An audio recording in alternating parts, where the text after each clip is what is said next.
పూజించడం పూజారి వంతు వరమివ్వడం అన్నది దేవత ఇష్టం. ప్రేమించడం ప్రేమికుడి వంతు కరుణించడం అన్నది ప్రేయసి ఇష్టం.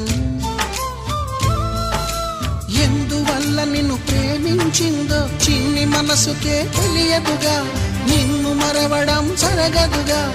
ఎందువల్ల నువ్వు కాదన్నావో ఎదురు ప్రశ్నలే వేయనుగా, ఎదురు చూపులే ఆపనుగా. ఏనాటికో ఒకనాటికి నీ ప్రేమ సాధిస్తా.